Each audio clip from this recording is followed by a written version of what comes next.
Hey everybody, and welcome to Advanced Digital Signal Processing or Digital Signal Processing 2. I'm Professor Gerald Schuler, and I will be teaching this course this semester. And you can also reach me at this email address for a question. So let me begin with the organization of our course. So we will have a lecture every week, which is 2 semester hours. Then we will have a seminar every other week, and that's why it counts to 1 semester hour. And for these seminars, we will have homework assignments. And these assignments will receive points over the course of the semester, and the sum of the points will count towards the final grade. The homework is divided into programming assignments and quizzes in the online learning platform Moodle 2. You can reach here at this internet address, and in this you need to register. So just click on it and you will see a window where you can register if you are a registered student at TU Ilmenau.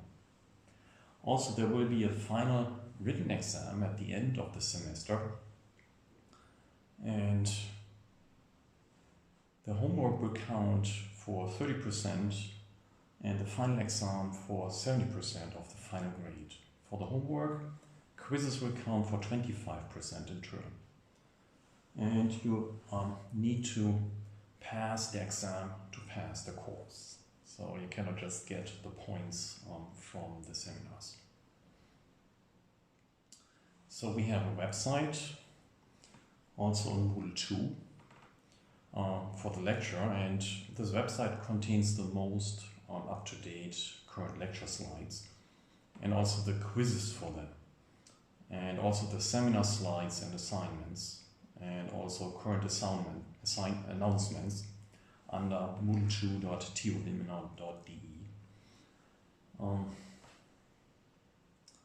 I think you actually don't need the rest of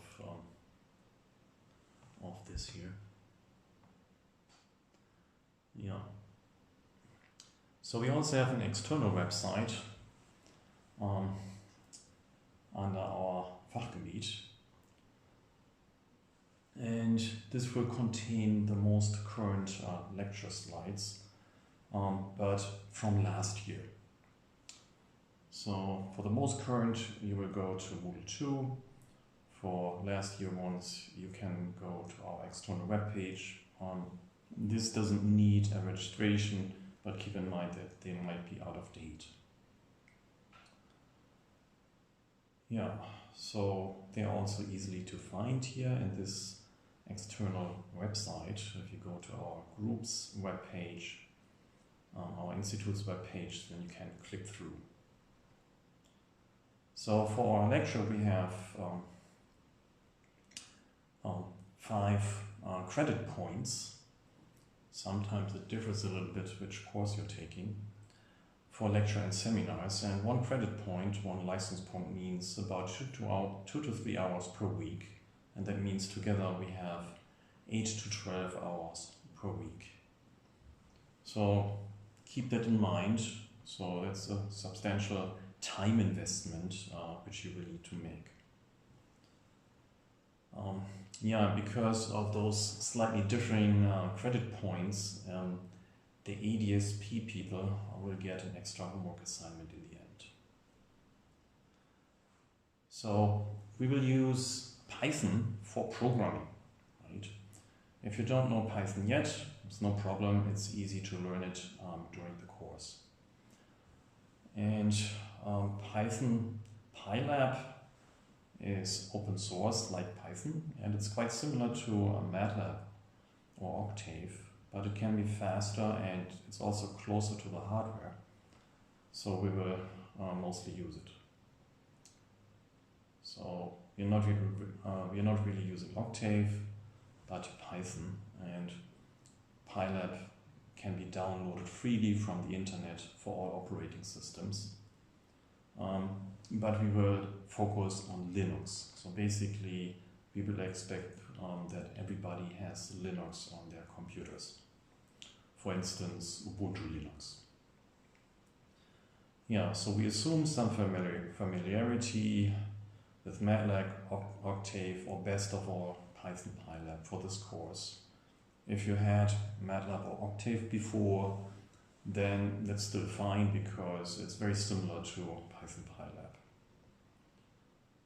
So you can easily start Python PyLab from a terminal shell and type the command ipython -pylab. And that's most easiest done in the operating system Linux, right? For instance, in a dual boot configuration on your laptop, or using an inexpensive Raspberry Pi onboard computer. Because in Linux, Python is pre-installed, and also libraries which you will need can be easily installed. And this all works pretty flawless in Linux, because Linux is made for programming, unlike Windows, which is more for office work. So for instance, for installing the PyLab library, you can open a terminal window, for instance using the shortcut Alt-Control-T, and then simply type this command, sudo apt install python.pylab. So I can do that here as an example. So I'm opening a terminal here, and you can see it's opening here, and then simply type sudo apt install python.pylab, return, then it asks me for my sudo password. Oh.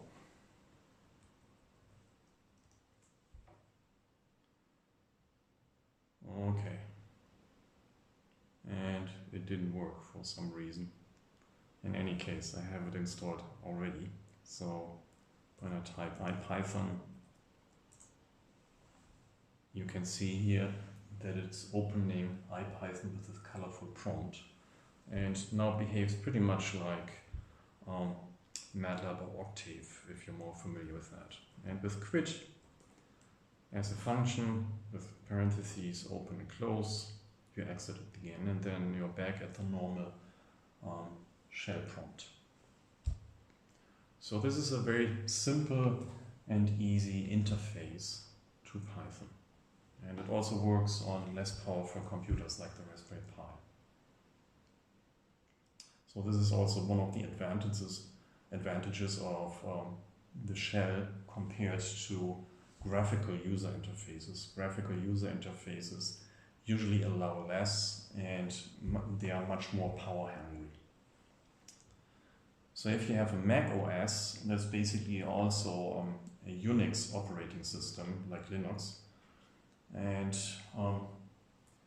basically it works the same way, but you have different commands. For instance, pkg, src might work for the installation instead of apt. So since we're using Python, we will also allow programmable scientific calculators in the final exam. So observe, the lecture slides are not a replacement for books on the subject, but something like a help to explain a topic, and something like a protocol for topics and questions treated. References to books are given throughout the lecture, so in this way you can look up more details on a subject that interests you. And also there are different books and they have different styles of explaining things, and then you can choose the book which best fits your background. The slides are kept in editing mode on purpose. In this way they work like a blackboard, and answers to questions can be included immediately. The main purpose of the lecture is to tailor the lecture content to your background and to answer questions. I will also read parts of the slides so that you can then ask questions about it, or such that I can further explain the topic according to my guess of your background. So hence it's best to read the slides before the lecture. The previous version is always online, and to think about possible questions for the lecture, whose answer that I then include in the updated version and then put them in Moodle 2. Yeah, so now let me start with the introduction of the topics here. So first, our title is Advanced Digital Signal Processing 2. So there are different terms in it. First is digital, and digital is often connected with quantization, sampling, encoding, digital filters, or Nyquist. Then signal is connected with discrete time, continuous time, TDMA, which means time division multiple access, CDMA, which means code division multiple access, OFDM, which means orthogonal frequency division multiplex. These are all communication protocols or principles. Voice, electrical current, white noise, colored noise. So it's very generic. Then we have sound, audio signals, electromagnetic waves, video signals, X-ray, EEG, brain waves, ECG, heart waves, heartbeat waves, and seismic waves. So signals is basically anything where you have a time series of values. Yeah, and then we want to process these signals, and the terms connected with processing are often the Fourier transform, the Fourier series, cosine, sine transforms, filters, the Z transform, then upsampling, downsampling, encoding, decoding, quantization, modulation, denoising. So many different terms which we will explain and go more into depth in this course. Then part 2, advanced, depends on what you previously learned or which to start from or your background. So in media technology, this background is basically multivariate signal processing and communications and signal processing. This is statistics, the discrete Fourier transform, sampling, quantization, the Fourier series, and analog signal processing. Okay, so this gives you a rough introduction or idea for the content. So let's start with the first application example here. So a very old speech coding standard is the ITU G711 standard. So this is basically the first standard for ISDN speech coding for speech transmission at 64 kilobits per second with telephone speech quality. So this uses a sampling rate of just 8,000 samples per second, or 8 kilohertz sampling rate, and with 8 bits per sample. And hence we get 8 bits times 8,000 samples, or 8 kilosamples, is 64 kilobits per second. Right? So in this way you can calculate the bit rate. Basically the total number of bits per second. The number of bits per sample times the number of samples per second. So to obtain these 8 bits per sample, it uses so-called companding, right? And for this companding, we have 2 principles. One is called A law, the other is called mu law. And we will see in the moment how they differ. And this basically obtains the 8 bits per sample from originally 16 bits per sample that come out of an A to D converter, an analog to digital converter, with still acceptable speech quality. So you can think of it as a very simple compression. Yeah, ITU in this standard means International Telecommunications Unions. It standardizes speech communications, among others. So G711 can be seen as the sequence of the microphone input. Then we have this analog to digital converter, A to D converter, including sampling at 8 kHz sampling rate. And this usually generates 14 to 16 bits per sample, depending on the converter. Before the sampling, there is an analog low-pass filter with a cutoff frequency of about 3.4 kHz. And this makes it telephone quality, because the 3.4 kHz is about telephone bandwidth. So nothing you can use for music. Yeah, then the next step is the companding, the compression part with an A-law or mu-law function before our 8-bit quantization. So we apply this function, we have this x. This x is our 14 to 16 bits per sample value. Here we can see mu is a fixed value.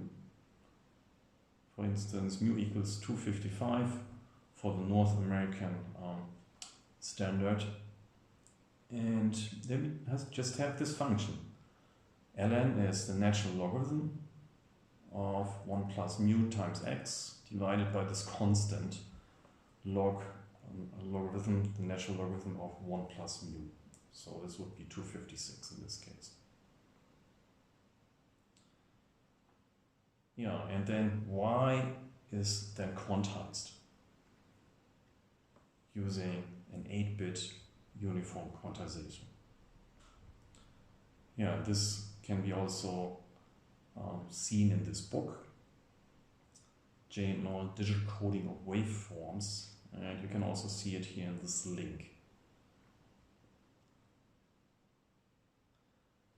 So this quantization that now appears with a uniform quantization step size turns a level or a value, that's the y, into an 8-bit code word. So I guess this should be bit. Yeah, and then this 8-bit code word is then transmitted to the receiver.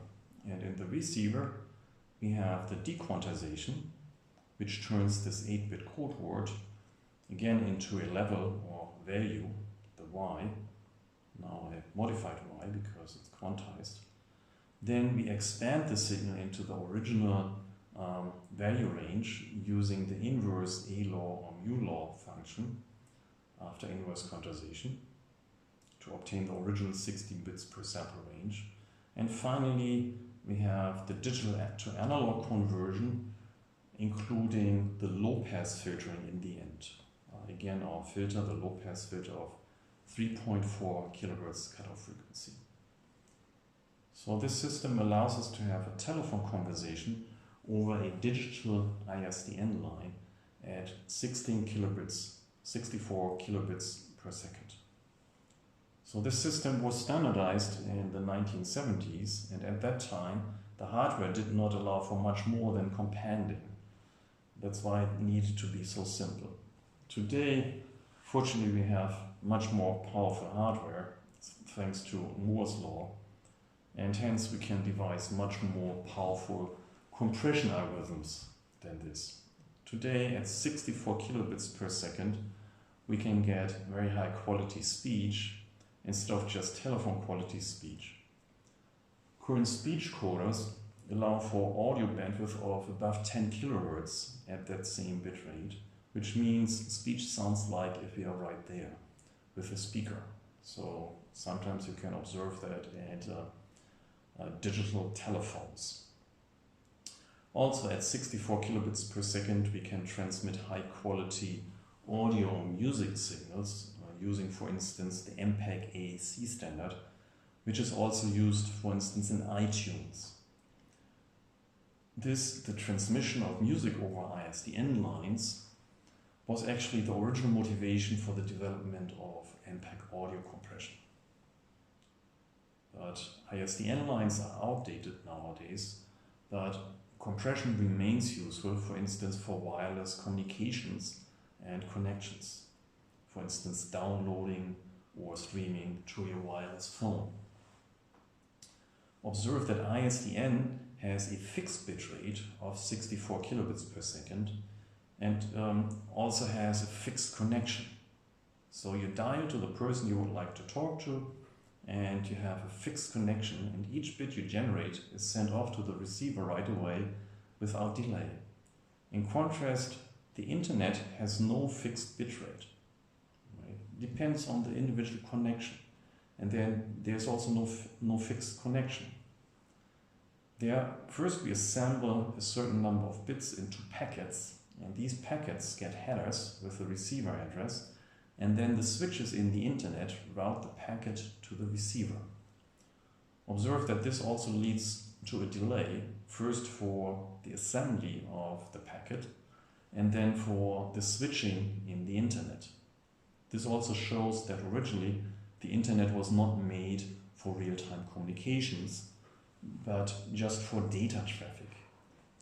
But the internet is becoming faster and faster and with less delay because it's constantly expanding, and also for higher bit rates.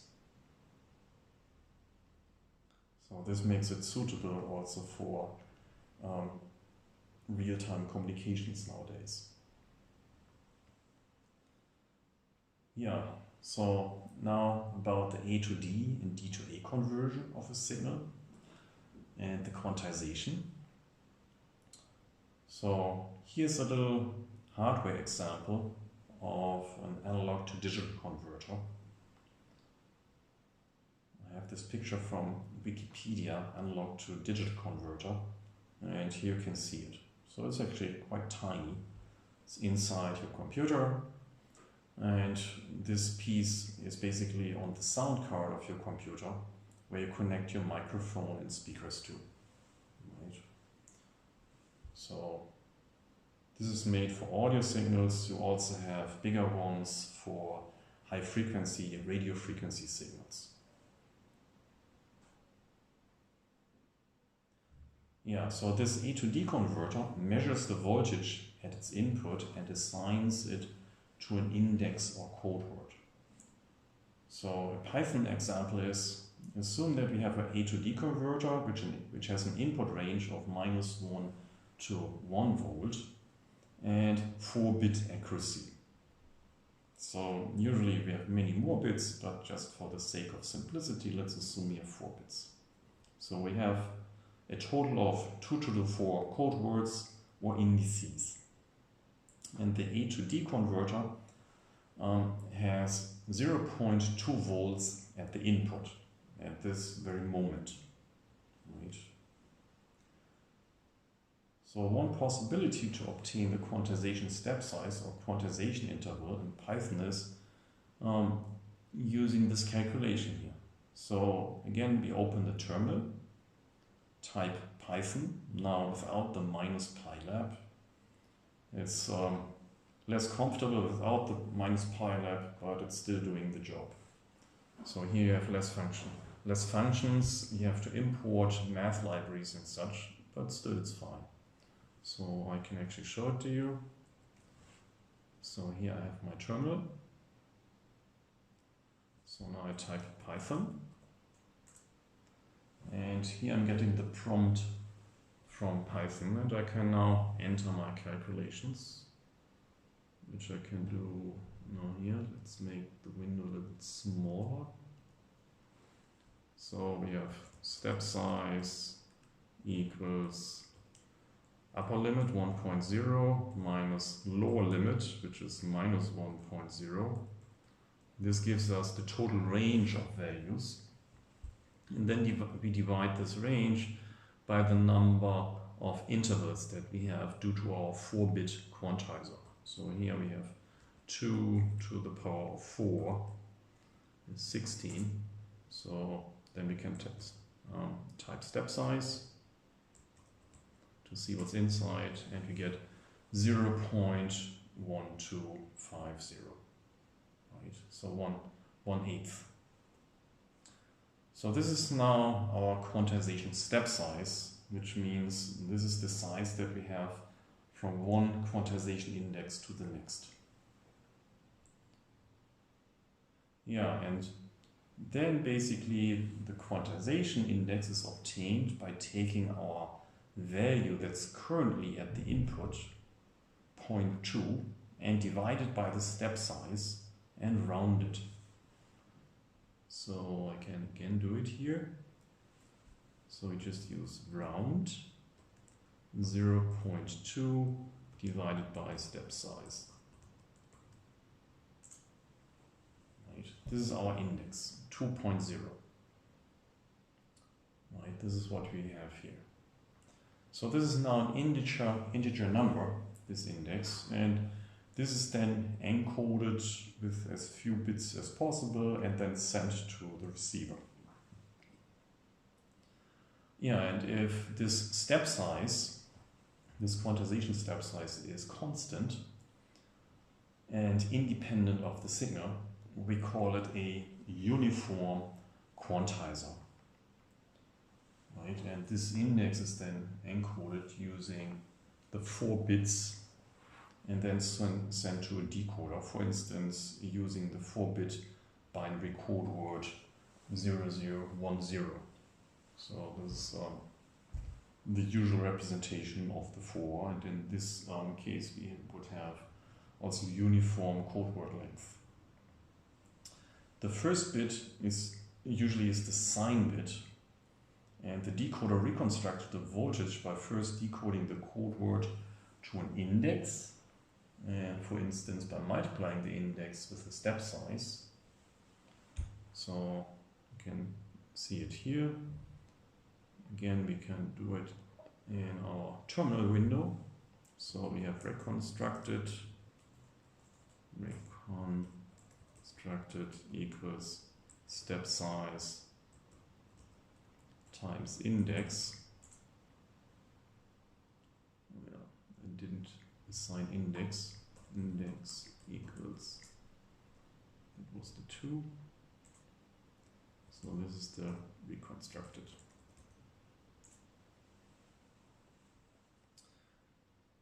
So here we can see the reconstructed is 0.25.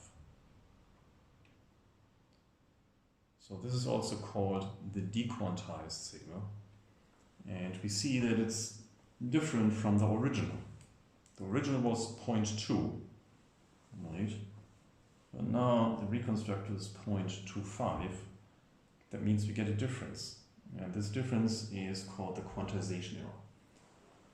It's the quantized value minus the original value is this quantization error, the quantization error.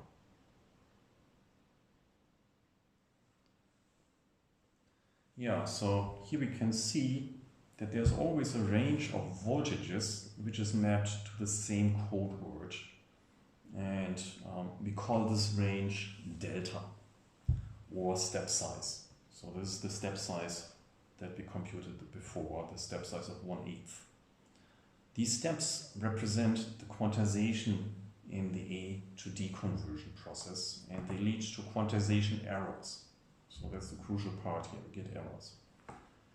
The output after quantization is a linear pulse code modulation signal. It is linear in the sense that the code values are proportional to the input values. So here you can see an example.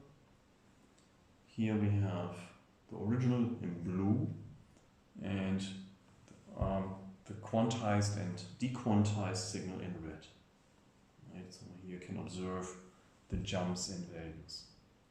And if we take the difference between the two, we get the quantization error. And we can see that this quantization error is in this interval size. Right? It's basically between plus delta over 2 to minus delta over 2. Yeah, so this is a quantization error for a full range signal, quantization and dequantization included. And I have this picture also from Wikipedia about quantization error. Yeah, now we can call our quantization error E, then the quantization error power is the expectation value of the squared quantization error E. So now basically we want to compute the average power of the quantization error. So power means we need to take a square. If we assume that E represents the voltage value, for instance, then we obtain the power when we square it, and assume that we have a resistance value of 1 ohm. Then we simply have the square here. And the E means expectation.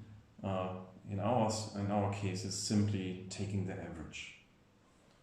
Right? And this is an important number for quantizers or the quantization process to see how much quantization error power we have, and then we can take it, we can set it in relation to the signal power, and we can compute the signal to noise ratio if noise is the quantization error.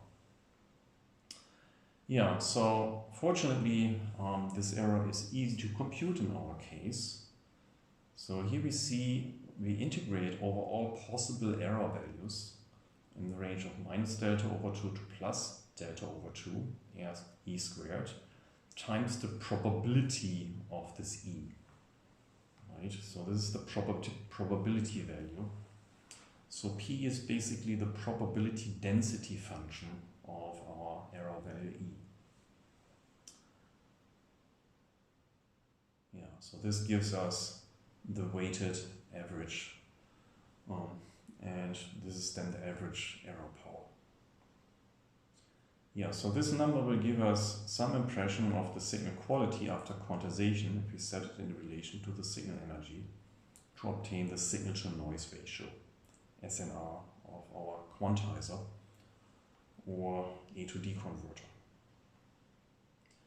So to simplify this computation, we assume the quantization error is uniformly distributed over all possible values. So that means all values of the quantization error E appear with equal probability. And this is usually the case if the signal is much larger than the quantization step size delta. This is also called a large signal condition. Right? So since the integral over the probability of all possible values of E must be 1, and the possible values of E are between minus delta over 2 to plus delta over 2, we can compute P. Right? So we know if we integrate over all probabilities, here P again the probability density function, then it must be 1, otherwise it would not be a probability. But since P of E in our assumption is a constant, we can draw it out of the integral. So here we have this fixed probability value times this integral. And this integral over 1 is simply delta. So we know P times delta is 1, or the other way around, P is 1 over delta. So now we found the value of P, and we can simply plug it into our integral here, and we obtain 1 over delta, and then we simply have left the integral over E squared. And the integral over E squared, the undetermined integral, is E to the third power divided by 3. Then we plug in the upper limit and the lower limit here, take the difference between upper limit and lower limit, and what we obtain is delta square over 12. Right, so this is basically the result. So this is nice because we have now delta in our formula and the rest is given. Right, so this is the direct function of delta. Very convenient. So now we know that the expected power of our quantization error is delta squared over 12. For this assumption that we have a uniformly distributed quantization error. Yeah, and then there are actually two basic quantizers, uniform quantizers. One is called mid-rise and the other is called mid-thread. So depending on if the quantizer has the input voltage 0 at the center of a quantization interval or on the boundary of that interval, we call the quantizer a mid-thread or a mid-rise quantizer, as illustrated in this following picture. So here you can see the 0 is on the boundary of an interval, here it jumps.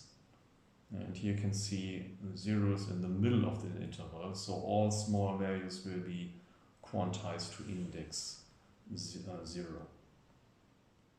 So here on the right hand side, this is the mid-thread, like a step, in the middle of a step. And here we have a mid-rise, so in the middle it rises. And mathematically you can distinguish them by the kind of rounding. So mid-thread uses the round function that we just saw. Mid-rise uses the floor function. Floor means you always round down.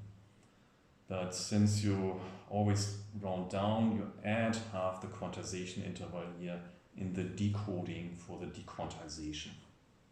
Right? So this is the main difference. Here your floor and plus delta over 2, and here is the quantization that we just saw. Keep in mind that Q here is our delta.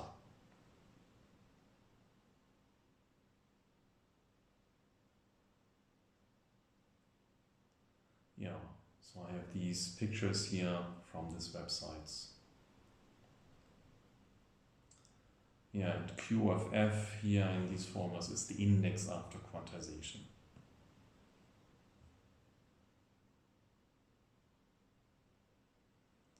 Yeah, and this makes mainly a difference in very small input values, values which are close to 0. For them it's relevant where in the interval 0 appears. For the mid-rise quantizer, very small values are always quantized plus or minus half the quantization interval. So this quantizer detects if these very small values have positive or negative signs, they don't disappear. Whereas for the mid-thread quantizers, very small input values are always rounded to 0, and hence they basically disappear. So you can also think about the mid-rise quantizer as not having a 0 as a reconstruction value, but only very small positive and negative values. That's why it has to switch all the time. So the mid-rise can be seen as more accurate because it also reacts to very small input values. But, and the mid-thread can be seen as saving bitrate because it always quantizes very small values to 0. So if you only have noise, for instance, at the input, then you don't need to spend bits on noise. Yeah, observe that the expectation of the quantization error power for large signals stays the same for both types. Right? Yeah, so again here a small Python example. So now you're using NumPy because we're using an array. Here we see a sequence of samples. So you can think of this as 4 samples from your audio signal, and these 4 samples appear in this array X. We also have a quantization step size of 0.1, that's Q. Right.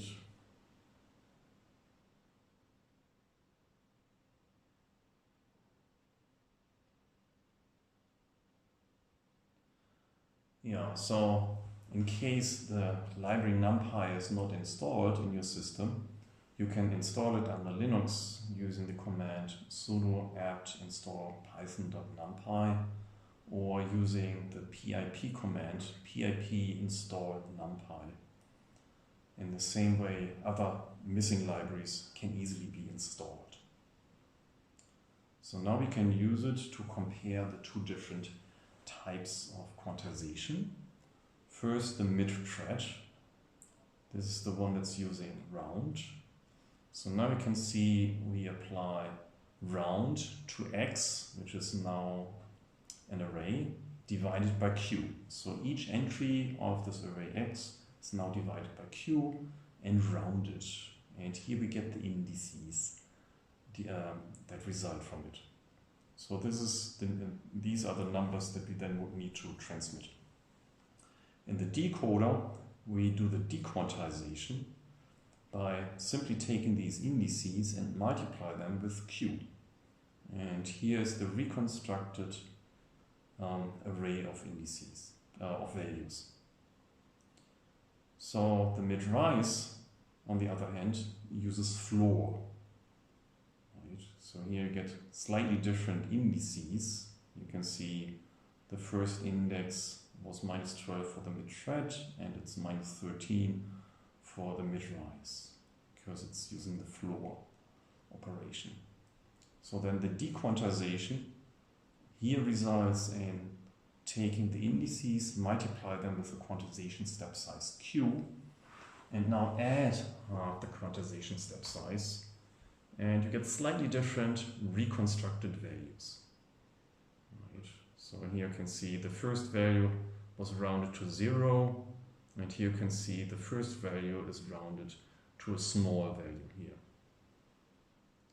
And when we look at the original, the first value here was indeed 0.012, a small value, which disappears for the mid-thread and which is reconstructed to 0.05, a somewhat larger value with a mid-rise.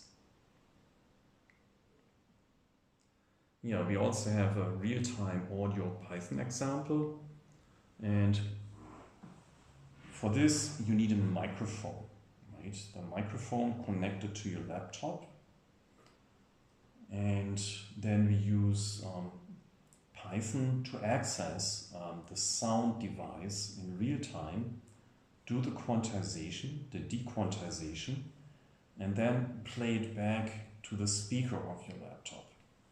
And in this way you can clearly hear the effect of quantization, especially if you choose large quantization step sizes. So in our example, audio values usually have 16 bits per sample coming out of the sound card, a usual audio sound card. And that means we have values between -2 to the 15th to +2 to the 15th, and that is roughly -32,000 to +32,000. And if you choose a quantization step size, which is 4096, this is a significant fraction of this range and hence easy to hear. And we can actually call it using this command, Python pyrecplay quantization plot. So maybe I can actually try it here. Copy, and I need to again open my little folder and go to the right directory here, and let's see if it works. Yeah, it's doing something. 1, 2, 3, this is a test. Yeah, so you could hear some very scratchy voices, not very loud. For that maybe we need to increase the volume here. So I can try it again. Test, test, this is a test. 1, 2, 3. Yeah, I guess you could hear that it's my voice, but it's very distorted. A lot of noisiness with it. So this was the mid-thread quantizer. This swallows small signal levels, which you could also hear. If I'm not close enough to the microphone, then there's nothing at the output. It's all rounded to 0. The mid-rise quantizer still captures small levels, but distorted. And this is also something we could try here. and I just open this program with an editor, gedit. Gedit is quite a nice editor also for programming Python. So that's why I'm using it. So here's this little Python program, and now we need to check whether quantization is taking place. So here you can see it's using PyAudio. This is this main library that we use to access the sound card. Then NumPy for mathematical functions, struct for turning a sequence of bytes into a sequence of floats, and here's the main loop for reading and writing to and from the sound card. So here we read sound, a block from the sound card, we unpack it, turning a byte sequence into a short integer sequence, and then turn it into a sequence of floats, which are more easily to process. And here's our quantization step size, q equals 4096. Here we do the quantization. So now instead of using the mid thread, I comment this out and I uncomment the mid rise, and I do the same for the dequantizer. So now I have the corresponding dequantizer, which multiplies with q, but now with plus q over 2. So here quantization, the floor operation, and here multiplication with q plus q over 2. So now we can run it again and see what it does. 1, 2, 3, this is a test, noisy test. Yeah, this is nice. So here you could hear that it's producing some output all the time. And this is also how we then obtain some feedback from the microphone to the speaker. This tone that appears. So here you can see this does not swallow any small values, it keeps all the values and actually magnifies small values, and that what makes it very noisy also in the speech pauses. So you can also say that this leads to more distortion then. Okay, so this is then the end of this set of slides.